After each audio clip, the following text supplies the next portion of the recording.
Hello everyone, welcome to my YouTube channel. तो चलिए, आज का जो मैं लेक्चर लेकर आ गया हूँ, सेकंड लेक्चर होने वाला है हमारा फिजिकल एजुकेशन का। इससे पहले हम फर्स्ट लेक्चर मतलब फर्स्ट चैप्टर कंप्लीट कर चुके हैं। ये हमारा सेकंड चैप्टर होने वाला है फिजिकल एजुकेशन का। तो हमने फर्स्ट चैप्टर में हमारे फर्स्ट चैप्टर का नाम जो था वो क्या नाम था, चैप्टर का नंबर 1 का नाम जो था वो चैप्टर नंबर 1 का नाम था प्लानिंग इन स्पोर्ट्स। हम इसको कवर कर चुके हैं। इसके 6 लेक्चर लिए थे और दो मैंने एक्स्ट्रा लिए थे लेक्चर, उन्हें मैंने सब कुछ कंप्लीट करा दिया है आपको। और इससे बाहर कुछ नहीं होने वाला। अगर आपने मेरी वीडियोस देखी हैं तो उससे बाहर कुछ नहीं आने वाला। मैंने एक लेक्चर में क्वेश्चन आंसर्स कराए थे प्योरली, उन क्वेश्चन आंसर से बाहर भी कुछ नहीं जाने वाला। और जब एग्जाम आएंगे उससे पहले मैं आपको क्वेश्चन आंसर और कराऊंगा, वे कर लेना। उसके बाहर तो बिल्कुल नहीं जाएगा कुछ भी। मैं आपको 100 से 200 क्वेश्चन करा दूंगा सारे के सारे मिलाकर, ठीक है ना। कुछ नहीं बाहर जाने वाला, आउट ऑफ सिलेबस कुछ नहीं जाएगा। मेरे लेक्चर देखें तो आप फुल में से फुल मार्क्स ला कर रहने वाले हो। 70 में से 70 नंबर आने वाले थ्योरी में। फिजिकली आपको अपना आप देखना पड़ेगा, ठीक है ना। अब देखो रोड मैप। अभी तक हम फर्स्ट चैप्टर कर चुके हैं जिसका नाम था हमारा sports and nutrition. First chapter का नाम था प्लानिंग एंड स्पोर्ट्स, ये हम कंप्लीट कर चुके हैं। अब हमारे सेकंड चैप्टर की बारी है स्पोर्ट्स एंड न्यूट्रिशन। तो चलिए इसी को स्टार्ट कर रहे होंगे हम इस वाले लेक्चर में और इसका इंट्रोडक्शन देखेंगे। ये चैप्टर बहुत ही छोटा सा है, 4 लेक्चर में कंप्लीट कर दूंगा। 4 लेक्चर में ये चैप्टर कंप्लीट हो जाएगा, ठीक है। इसके बाहर कुछ नहीं आएगा। अगर ये 4 लेक्चर देखेंगे ना तो मोर देन सफिशियंट है। इस क्वेश्चन आंसर थ्योरी सब कुछ कवर अप हो रहा होगा, ठीक है ना। आज हमारा फर्स्ट लेक्चर। तो जल्दी से एक हेडिंग डालो ब्यूटीफुल सी। हेडिंग का नाम क्या होने वाला है? एक ब्यूटीफुल सी हेडिंग डाल दो। एक सेकंड रुकिए, मैं हाईलाइटर निकाल लेता हूँ अपने। तो हेडिंग का जो हमारा जो चैप्टर का नाम है वो नाम है sports and nutrition. Sports sports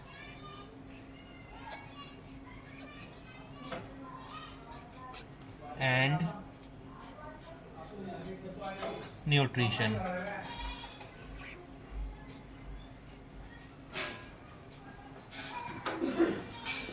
तो फर्स्ट चैप्टर का जो नाम है वो होने वाला है स्पोर्ट्स एंड न्यूट्रिशन। तो चलिए इसको ही आज फर्स्ट लेक्चर में हम करने वाले हैं। तो सबसे पहले इसका रोड मैप देखो, मैं किस तरीके से इसको कराऊंगा। तो लेक्चर नंबर 1 में जो मैं कराऊंगा वो कराऊंगा बैलेंस डाइट एंड न्यूट्रिशन। तो लेक्चर नंबर 1 जो मैं लेने वाला हूँ, जो कि आज ले रहा हूँ मैं, उसमें मैं क्या करूँगा, बैलेंस्ड डाइट एंड न्यूट्रिशन। ये लिख लेना, इससे आसानी हो जाती है पढ़ने में।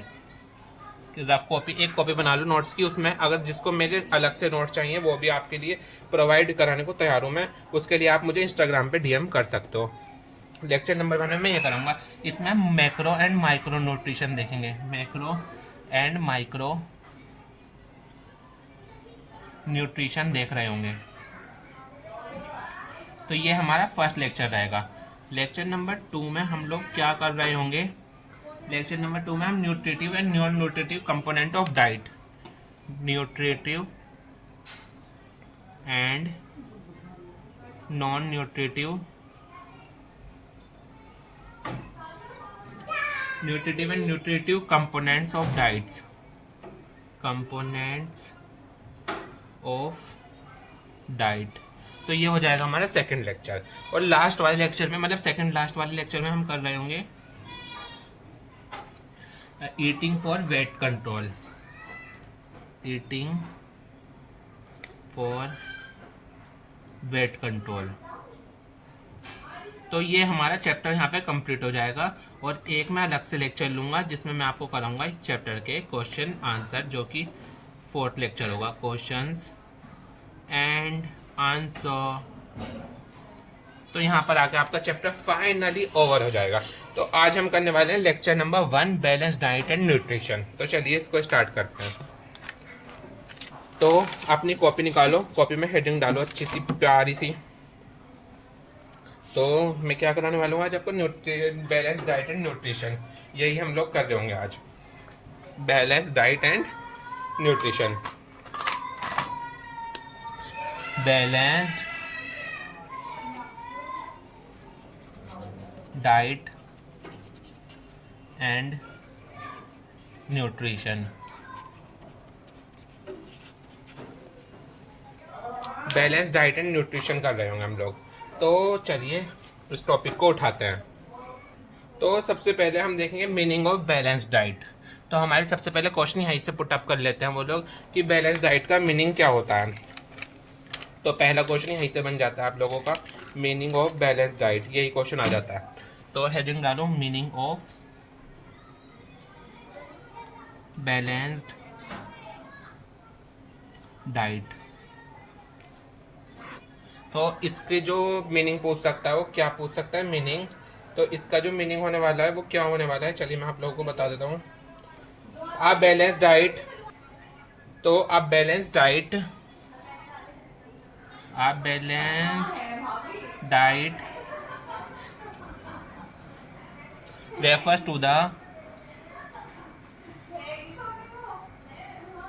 intake of balanced diet refers to the intake of edibles which can provide all the essential food, all the essential foods constituents necessary for growth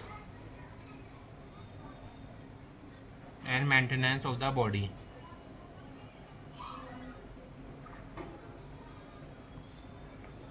तो ये आपकी 4 लाइन की डेफिनेशन है। तो जो बैलेंस डाइट होती है, आप सब लोगों को भी पता है कि बैलेंस डाइट होती क्या है। बैलेंस डाइट वो होती है बेसिकली जो हमारे फैट को बढ़ाने से रोकती है, डिसीज को रोकती है। एक हेल्दी खाना होता है, वो खाना होता है जो हमें एनर्जी प्रोवाइड करता है, ग्रोथ प्रोवाइड करता है और हमारे बॉडी को फुल तरीके से मेंटेनेंस प्रोवाइड कराता है। तो उसको हम बैलेंस डाइट बोलते हैं। उससे हमें फैट भी नहीं आता, बॉडी मोटापा भी नहीं आता, हम फिजिकली बीमार नहीं होते, फिजिकली फिट रहते हैं। जैसे कि हम सैलेड खाएंगे, दही खाएंगे, इन सब से हम फिजिकली फिट रहेंगे। तो यही सब बैलेंस डाइट के अंदर आ जाएगा। तो हमने पहला मीनिंग कर लिया। अब सेकंड क्वेश्चन वो यहाँ से ये भी पूछ सकता है, मीनिंग ऑफ न्यूट्रिशन क्या होता है। मीनिंग ऑफ न्यूट्रिशन, तो सेकंड क्वेश्चन वो ये पूछ सकता है न्यूट्रिशन का मीनिंग क्या हो सकती है।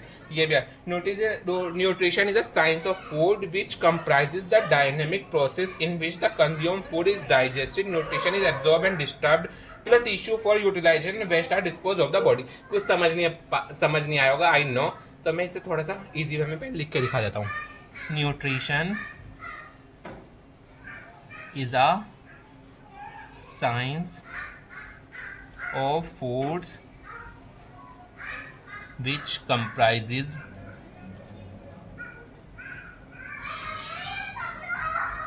the dynamic process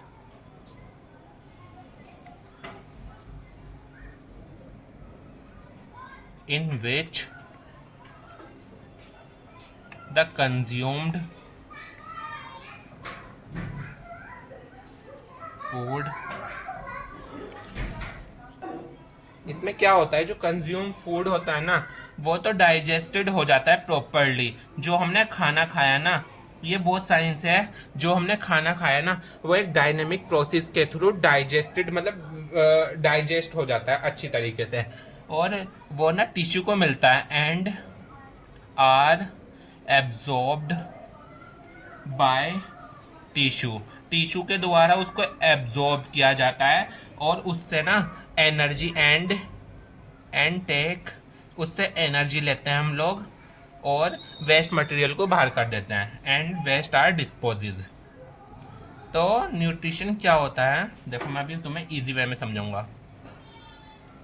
तो हमने अभी खाना खाया, ये हमारा फूड है, तो ये हमारा सैलेड हो गया। तो हमने इस सैलेड को खा लिया। ये एक इंसान है,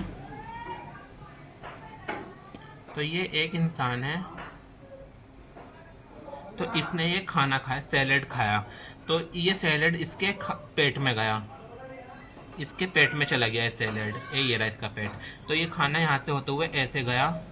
तो सबसे पहले ये एक डायनेमिक प्रोसेस है। सबसे पहले आप क्या लिखोगे, dynamic, it is a dynamic process. तो जो फूड हो गया वो एब्जॉर्ब हुआ। पहले जो होगा पॉइंट में आप लिखना डायनामिक प्रोसेस, दूसरे पॉइंट में लिखना food are digested, food are digested, digested हो गया फूड। उसके बाद थर्ड पॉइंट में आप लिखना absorbed by tissue, absorbed by tissue, 3 point होंगे, 5 पॉइंट में कंप्लीट कर दूंगा न्यूट्रिशन। चौथे पॉइंट में आप लिखना टेक एनर्जी, उससे एनर्जी लेंगे हम और वेस्ट को बाहर निकालेंगे, वेस्ट डिस्पोज्ड। ये हो गया हमारा 5th पॉइंट। तो ये 5 पॉइंट में न्यूट्रिशन आपका कंप्लीट हो रहा होगा, ठीक है ना। न्यूट्रिशन की थोड़ा सा लेंथ ले लेता हूँ मैं, क्योंकि मैं फुली वे में अब आपको समझा रहा हूँ। आप देखो सबसे पहले आएगा मैक्रो एंड माइक्रो न्यूट्रिशन। तो सबसे पहले हेडिंग डालो मैक्रो,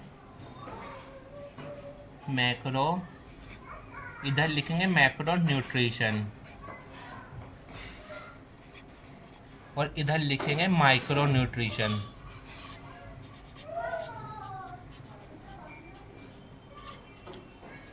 तो दोनों तरफ एक मतलब देखो, सबसे पहले इनको हम देखेंगे मैक्रो न्यूट्रिशन कौन कौन से होते हैं, फिर हम देखेंगे माइक्रो न्यूट्रिशन कौन कौन से होते हैं, ठीक है ना। सबसे पहले हमें इसमें ही लोगों को याद नहीं होते कि मैक्रो कौन से हैं और माइक्रो कौन से हैं। तो सबसे पहले इसको 4 तो है मैक्रो और 3 है माइक्रो, 4 है मैक्रो और 3 है माइक्रो। कैसे याद करोगे? 4 है मैक्रो और माइक्रो कितने हैं? माइक्रो कितने हैं? सॉरी गाइस, 4 है मैक्रो और 3 है माइक्रो। 4 है मैक्रो और 2 है माइक्रो। तो कितने? 4 है मैक्रो और 2 है माइक्रो। अब इनका नाम याद करना पड़ेगा आपको। सबसे पहले कार्बन डाइऑक्साइड मैक्रो है। उसके बाद प्रोटीन भी मैक्रो है। उसके बाद फैट भी मैक्रो है। उसके बाद वाटर भी मैक्रो है। और माइक्रो में मिनरल्स और विटामिन्स 2 ही हैं, ठीक है ना। तो आपके 4 हैं मैक्रो न्यूट्रिशन और 2 हैं माइक्रो न्यूट्रिशन। अब एक एक करके हम इन्हीं मैक्रो और माइक्रो न्यूट्रिशन को करेंगे। उससे पहले अगर आपको मेरे नोट्स चाहिए, देखो मैं आपको नोट्स दिखा देता हूँ। मेरे नोट्स किस तरीके से आप लोगों को मिलेंगे, इस तरीके से कुछ फुल्ली डिजाइन नोट्स हैं। अगर आपको ये नोट्स चाहिए तो प्लीज इन नोट्स की जो MRP है वो पर चैप्टर 50 रुपीज़ है। मतलब अगर आप एक चैप्टर खरीदोगे मेरे नोट्स का तो 50 रुपये पे करने पड़ेंगे आपको। उसके लिए आप मुझे इंस्टाग्राम पे DM कर सकते हो, ठीक है। मेरे इंस्टाग्राम जिस भी स्टूडेंट को चाहिए वो मेरे इंस्टाग्राम पे मुझे DM कर सकता है, क्रेजी फॉर बिग बॉस, ये मेरी आईडी है। तो इस आईडी पे आप मेरे को DM कर सकते हो। लेकिन मैं इतनी गारंटी लेता हूँ कि अगर जो मेरे नोट्स में है उससे बाहर कुछ नहीं आने वाला है। मुझे भी 5 साल का एक्सपीरियंस हो चुका है, उससे बाहर कुछ नहीं आएगा, ना फाइन आर्ट में आएगा ना फिजिकल एजुकेशन में आएगा। तो सबसे पहले अब हम पढ़ेंगे कार्बोहाइड्रेट। सॉरी, मैं ना बायोलॉजी का स्टूडेंट हूँ तो मेरे को ना मतलब बायोलॉजी के वर्ड याद रहते हैं। देखो कार्बोहाइड्रेट ही लिख रहा था मैं, कार्बोहाइड्रेट्स। गाइस ये भी कार्बोहाइड्रेट्स हैं, कार्बोहाइड्रेट्स, कार्बन डाइऑक्साइड लिख दिया मैंने, कार्बोहाइड्रेट। तो सबसे पहले हम लोग पढ़ होंगे कार्बोहाइड्रेट्स होते क्या हैं। ये सिंपल ही क्वेश्चन आएगा, डेफिनेशन ही पूछेगा। तो सबसे पहले कार्बोहाइड्रेट्स के बारे में पॉइंट्स कुछ आप याद रखो, इनसे बाहर कुछ नहीं आएगा। ये सबसे इंपॉर्टेंट सोर्स ऑफ एनर्जी, इससे सबसे ज्यादा एनर्जी मिल रही होती है हमारी बॉडी में। अगर हम कार्बोहाइड्रेट्स खा रहे होंगे तो हमें सबसे ज्यादा एनर्जी कार्बोहाइड्रेट से ही मिल रही होंगी। उसके बाद 3 एलिमेंट कार्बन, हाइड्रोजन, ऑक्सीजन, इससे मिलकर कार्बन डाइऑक्साइड बना है। देखो कार्बन, हाइड्रोजन और 8 का मतलब है थर्ड पार्ट इसका, उसका 8 का मतलब होता है ऑक्सीजन। तो फर्स्ट पार्ट कार्बन का मतलब, कार्बो का मतलब होता है कार्बन है इसमें, सेकंड पार्ट हाइड्रो का मतलब होता है हाइड्रोजन है इसमें, थर्ड पार्ट 8 मतलब इसमें ऑक्सीजन है। इसका जो रेशो होता है वो होता है hydrogen atom to oxygen atom का 2:1, एक्सेप्ट रहामनोज में ऐसा रेशो नहीं आता। रहामनोज में रेशो जो होता है वो चेंज हो जाता है। ये याद रखना, ये MCQ आ सकता है कि ऐसा कौन सा है, मतलब क्या बोलता है, रेशो है जो मतलब जिसमें नहीं होता है, तो आपको रहामनोज लगाना होगा उसका टिक। सोल्यूबल इन वाटर, ये वाटर में सोल्यूबल हो जाते हैं इजीली। दे आर स्वीट, ये जब हम इनको खाते हैं ना तो मीठा मीठा लगता है खाने में, स्वीट लगते हैं। दे आर नॉट क्रिस्टलाइन, ये क्रिस्टलाइन नहीं होते, ये क्रिस्टल की तरह नहीं होता। जैसा नमक होता है ना, आपने साबुत नमक देखा होगा, वो क्रिस्टल फॉर्म होती है उसकी, ऐसे नहीं दिखता कार्बोहाइड्रेट्स, ठीक है ना। उसके बाद आपसे सेकंड वो पूछ सकता है प्रोटीन क्या होता है।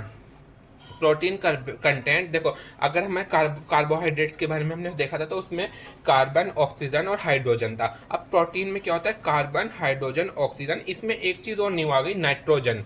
इसमें नाइट्रोजन भी होती है और कभी कभी सल्फर भी मिल जाती है। तो आपको यही पॉइंट लिख के आने होंगे। अगर 5 नंबर में क्वेश्चन आ रहा है तो आपको ये पूछेगा, अगर 5 नंबर में कभी भी क्वेश्चन आएगा, define nutrition and define macro nutrition, या फिर आपसे वो सिंपल पूछ सकता है 3 नंबर पे, डिफाइन प्रोटीन, डिफाइन कार्बोहाइड्रेट, इस तरीके से क्वेश्चन आता है।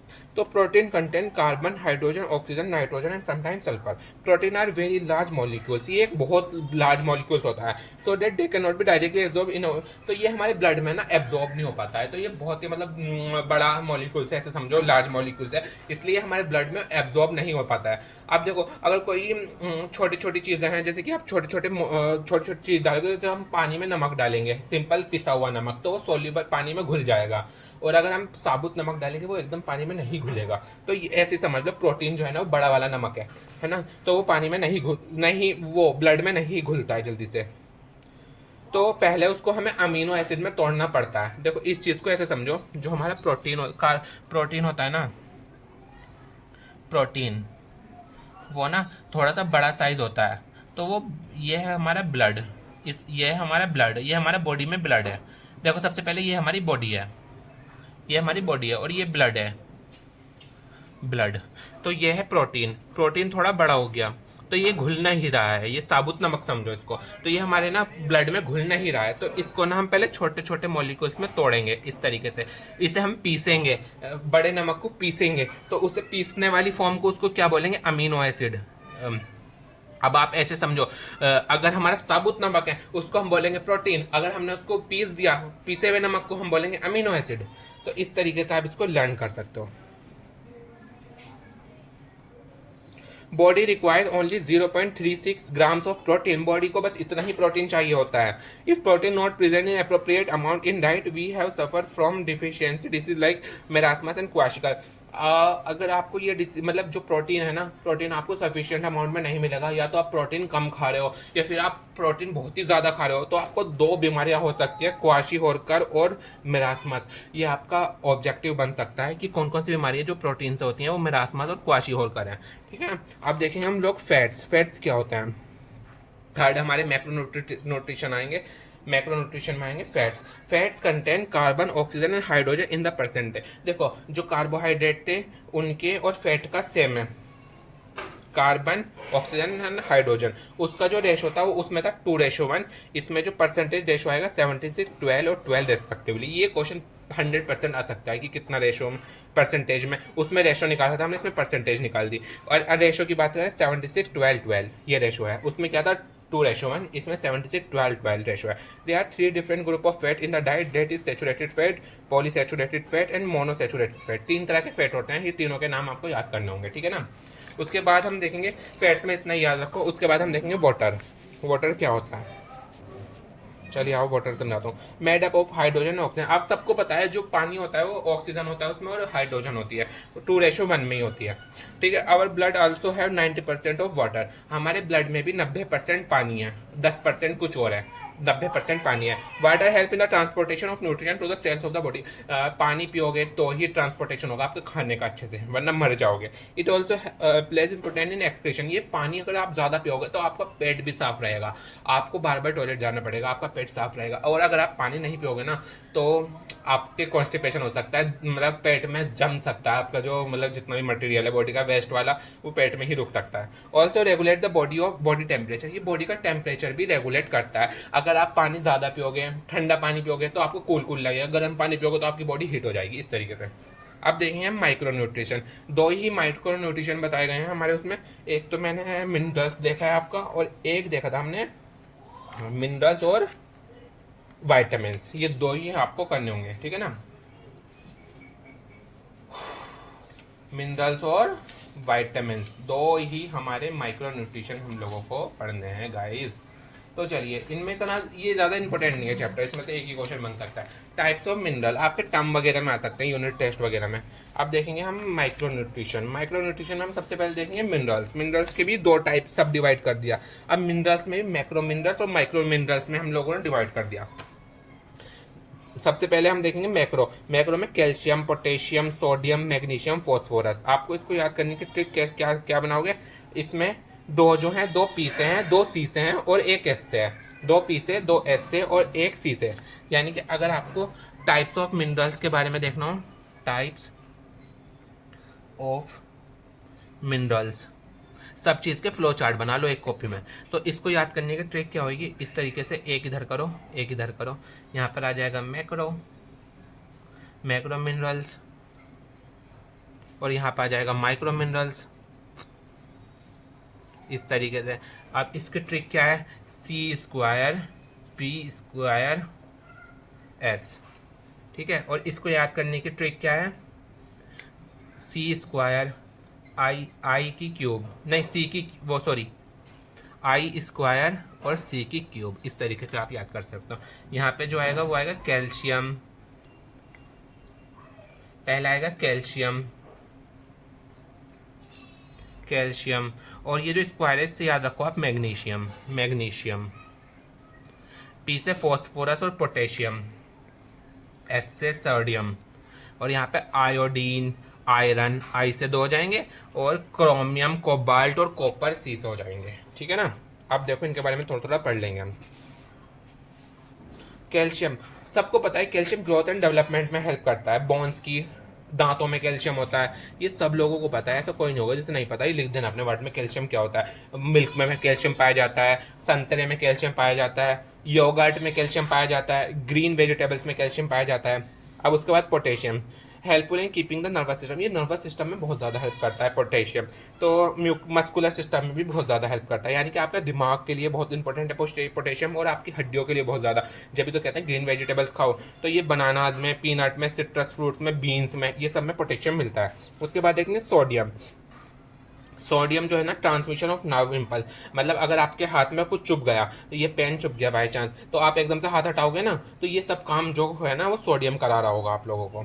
जैसे कि ये सॉल्ट्स में मिल जाएगा, पिकल अचार में मिल जाएगा, बटर में मिल जाएगा। उसके बाद मैग्नीशियम, मैग्नीशियम ना हमारी जैसे कुछ बोन, वो हड्डी वगैरह टूट गई है, कुछ भी हमारा मतलब गड़बड़ हो गई, इंजरी हो गई, तो उस सबको रिपेयर करने में, हमारे वजन को सही करने में हेल्प करता है। ये ब्राउन राइस में और बीन्स में मिलता है। उसके बाद फॉस्फोरस हमारा लास्ट है मैक्रो मिनरल्स में, ये हमारा formation of bones and teeth में हेल्प करता है। ये एग्स में होता है, फिश में होता है, कोल्ड ड्रिंक्स में होता है। अब देखेंगे micro minerals, iodine, production of hormone in thyroid. अब सबको पता है थायराइड हार्मोन्स में आयोडीन होता है, तो आयोडीन सॉल्ट में जब भी तो बोलते हैं अगर किसी को ना थायराइड कम, मतलब थायराइड का जो लेवल है हार्मोन्स का, थायरोक्सिन का, मतलब थायराइड से जो हार्मोन्स निकलता है वो थायरोक्सिन होता है। थायरोक्सिन का किसी किसी का लेवल कम हो जाता है, तभी तो बोलते हैं नमक खाओ, फिश खाओ, सी फूड खाओ, ये सब देखते हैं। आयरन जो होता है वो हमारे हीमोग्लोबिन में हेल्प करता है, सबको पता है। जो सेंटर जो पार्ट होता है ना हीमोग्लोबिन का, वो आयरन ही होता है। ये हमारे मीट, एग, ग्रीन वेजिटेबल्स में मिलता है। क्रोमियम, स्टिमुलेट इंसुलिन एक्टिविटी, ये हमारा सोयाबीन, कैरेट, टोमेटो में मिलेगा। Helpful in formation of haemoglobin, copper, pulses eggs में मिलेगा। प्रोटेक्ट कोबाल्ट, प्रोटेक्टर, जब भी हमारे जैसे खून बह रहा होता है तो कोबाल्ट हमारा उसको हेल्प करता है, ये मीट और मिल्क में मिलेगा। ये आप पढ़ लेना एक चीज़, ठीक है ना। अब हमारा लास्ट जो इसका लास्ट टॉपिक है ना वो है विटामिन्स। विटामिन्स के बाद ये चैप्टर, मतलब ये हमारा फर्स्ट लेक्चर कंप्लीट हो रहा होगा। अब देखो विटामिन्स क्या होती हैं। Vitamin are important nutritive component of food like protein, carbohydrate and fat. Vitamin बहुत ज़्यादा इंपॉर्टेंट रोल प्ले करती है, सबको पता है। बाल टूटते हैं, विटामिन्स खाओ, विटामिन्स लो, इस चीज़ के लिए विटामिन्स लो, उस चीज़ के लिए विटामिन्स लो। 70 बातें हैं कि विटामिन्स खाओ यार। तो जहाँ पर भी आपको दिख रहा है आप लिखिए आना अपने पास से वर्ड बना के। Vitamin are vital for healthier life. एक हेल्दी लाइफ को जीने के लिए विटामिन्स की बहुत ज़्यादा इंपॉर्टेंस होती है। विटामिन इंक्रीज इम्यूनिटी, जिसकी इम्यूनिटी कमज़ोर है वो इम्यूनिटी को फुलफिल करने के लिए विटामिन्स खाओ। अब देखो विटामिन्स के 2 टाइप होते हैं, फैट सोल्यूबल विटामिन्स और वाटर सोल्यूबल विटामिन। जो फैट सोल्यूबल विटामिन्स होती हैं वो डिजोल्व होती हैं फैट में, और जो वाटर सोल्यूबल विटामिन्स होती हैं वो डिजोल्व होती हैं वाटर में। अब देखो इनके नाम याद रखना। फैट सोल्यूबल विटामिन है vitamin A, vitamin D, vitamin E और विटामिन के। और वाटर सोल्यूबल विटामिन है विटामिन बी कॉम्प्लेक्स और विटामिन सी। तो बी सी इसमें आ जाएंगी और सारी ऊपर वाले में आ जाएंगी। इस तरीके से आप याद कर सकते हो।